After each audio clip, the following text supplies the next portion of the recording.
In the span of less than 5 decades, the United States unleashed the power of over 1,000 nuclear tests, forever altering the landscape of global conflict and diplomacy. These tests, beginning in 1945 and continuing until 1992, were more than just explosions. They were the sparks that ignited a new era in human history. But how did these tests influence the world we live in today? The answers lie in the history that forever altered the course of nations.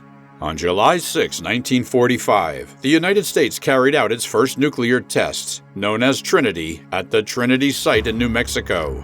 This test marked the beginning of the nuclear age, as it unleashed energy equal to 25 kilotons of TNT. The Trinity test was a key moment in the Manhattan Project, a secret research and development project led by physicist J. Robert Oppenheimer. The Manhattan Project was started because there were concerns that Nazi Germany was working on nuclear weapons. It brought together some of the brightest scientists of the time, including Enrico Fermi, Richard Feynman, and Niels Bohr. The project's aim was to develop an atomic bomb before the Axis powers could. The Trinity test was the result of years of intense research and experimentation. The test occurred in the Jornado del Muerto Desert, about 35 miles southeast of Socorro, New Mexico. The bomb, nicknamed the Gadget, was a plutonium implosive device similar to the Fat Man bomb later dropped on Nagasaki. At exactly 5:29 a.m., the bomb exploded, creating a brilliant flash of light and a mushroom cloud that rose 40,000 feet into the sky. The explosion could be seen from over 200 miles away, and the shockwave was felt up to 100 miles. The success of the Trinity test had significant consequences. It proved that nuclear weapons were not only possible, but also extremely powerful. This success led to the atomic bombings of Hiroshima and Nagasaki in August of 1945, which were crucial in ending World War II. The test also marked the start of the nuclear arms race, as other countries began to pursue their own nuclear programs. Today, the Trinity Test Site is a National Historic Landmark and is open to the public twice a year. Visitors can see the remnants of the test, including the trinitite glass formed by the intense heat of the explosion.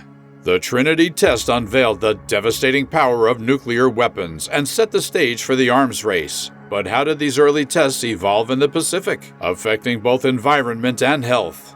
In the 1940s and 50s, the United States conducted nuclear tests in the Pacific Ocean, setting up the Pacific Proving Grounds in the Marshall Islands. Bikini Atoll and Eniwetok Atoll were the main locations for these tests. The first test at Bikini Atoll, known as Able, occurred on June 30, 1946. This was followed by many other tests, including the well-known Bravo test in 1954. The Bravo test was the largest nuclear bomb ever tested by the United States, with a yield of 15 megatons. It was detonated on March 1, 1954 at Bikini Atoll and was 1,000 times more powerful than the bombs dropped on Hiroshima and Nagasaki. The explosion created a fireball visible from over 200 miles away and a mushroom cloud that rose 130,000 feet into the sky. The force of the blast vaporized the test island and left a crater more than a mile wide. The Bravo test had severe consequences for the local environment and people. The explosion released a huge amount of radioactive fallout that spread over a wide area, contaminating nearby atolls and impacting the health of local residents. The people of the Rongelap and Nuterik atolls were especially affected, experiencing radiation sickness, burns, and long-term health problems like cancer. The fallout also contaminated a Japanese fishing boat, the Daigo Fukuru Maru, leading to the death of one crew member and causing global outrage. These tests raised serious concerns about nuclear fallout and radiation. The environmental and health impacts led to increased criticism of nuclear testing. In response to the Bravo test, the United States compensated Japan with $15.3 million and later provided financial aid to the affected Marshall Islanders through the Radiation Exposure Compensation Act of 1990. The severe fallout from the Bravo test led to global outrage and serious health concerns. But how did these tests in the Pacific influence nuclear research back on American soil? The Neland and Johnson Atoll. This operation was part of a larger effort to develop and improve nuclear weapons during the Cold War. Operation Hardtack 1, conducted from April to August 1958, featured by the U.S. The tests aimed to create new types of nuclear weapons, explore the effects of underwater explosions, and study high-altitude nuclear detonations. One of the most significant tests during this period was the detonation of the first American hydrogen bomb, known as Ivy Mike. Although Ivy Mike was part of Operation Ivy in 1952, it laid the groundwork for later tests like those in Operation Hardtack. The largest test in Operation Hardtack was Hardtack Oak, which had a yield of 8.9 megatons. These tests were crucial for advancing the U.S.'s nuclear capabilities and ensuring a strategic advantage over the Soviet Union. The tests at Christmas Island and Johnson Atoll were especially important because their remote locations reduced the risk to populated areas. However, the fallout from these tests still raised concerns about radiation exposure. The striking visual of these tests, with their enormous mushroom clouds, captured public interest and became symbols of the nuclear era. Following Operation Hardtack, the U.S. continued nuclear testing throughout the 60s and 70s. Operations like Dominic and Cactus were part of this ongoing effort. Operation Dominic, conducted in 1962, included 36 tests and was notable for its high-altitude detonations, which aimed to examine the effects of nuclear explosions in space. Operation Cactus focused on underground tests to minimize radioactive fallout and adhere to international treaties. Despite the technological progress made through these tests, rising public concern and international pressure led to a reduction in nuclear testing. The Partial Test Ban Treaty of 1963, which banned atmospheric, underwater, and outer space nuclear tests, was a significant step towards reducing the environmental and health impacts of nuclear testing. After examining the extensive nuclear tests of Operation Hardtack, can we truly grasp the shift towards a new era of nuclear testing strategies? Let's explore how the U.S. responded to growing safety concerns and international pressures with a groundbreaking moratorium. In 1992, the United States made a significant move by setting a self-imposed ban on nuclear testing.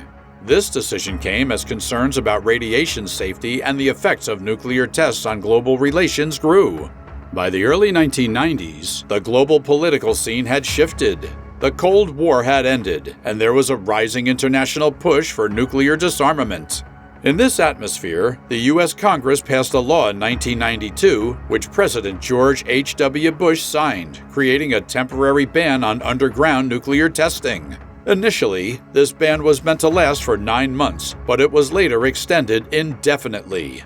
The moratorium changed how the United States managed its nuclear arsenal. Instead of conducting explosive tests, the U.S. turned to advanced computer simulations and subcritical tests, which do not cause a nuclear explosion. These methods allowed scientists to study nuclear materials and ensure the safety and reliability of the nuclear stockpile without breaking the ban. A key program supporting this effort was the Stockpile Stewardship program, established to ensure the safety, security, and effectiveness of the U.S. nuclear arsenal without nuclear testing. This program used advanced technology and scientific research to monitor and maintain the nuclear stockpile. The moratorium also played a crucial role in international relations. It strengthened global efforts to prevent the spread of nuclear weapons and was a significant factor in negotiations for the Comprehensive Nuclear Test Ban Treaty. While this treaty had not yet come into force, the U.S. moratorium set a positive example for other nuclear-armed countries. The decision to impose the moratorium demonstrated a commitment to global nuclear disarmament and played an important role in shaping future international agreements and policies related to nuclear weapons.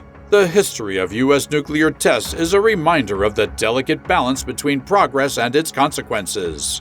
As we reflect on these events, how do you think this legacy should shape our future policies? If you found this video insightful, please like, share, and subscribe for more thought-provoking content.